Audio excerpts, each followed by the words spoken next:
mấy anh bên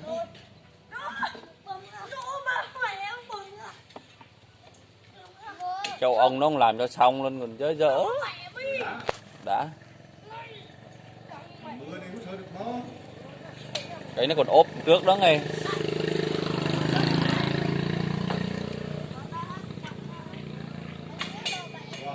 Lâu lắm đã cái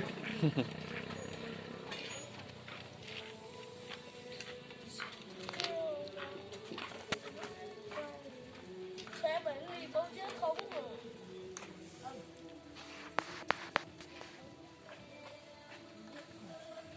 Mừng xe em cho thôi. Không đi đi.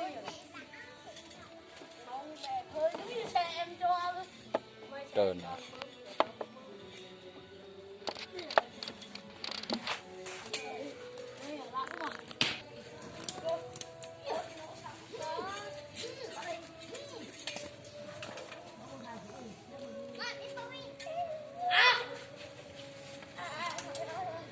mặt ra bị cỡ tàu mà.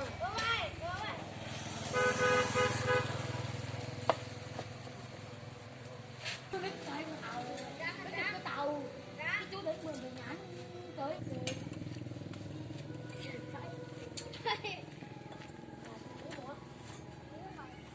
số 1 ăn thôi ha ăn đồ bé mình bắt bé bắt mình ăn cái đặt ở bên đó xin tiền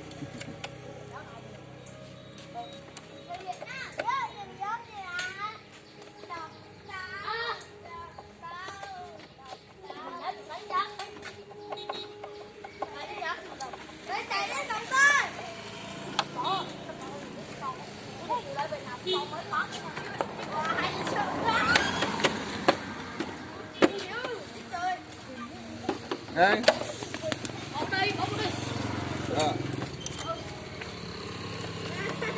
cái gì ở đó bay điện đại cái ăn được chưa?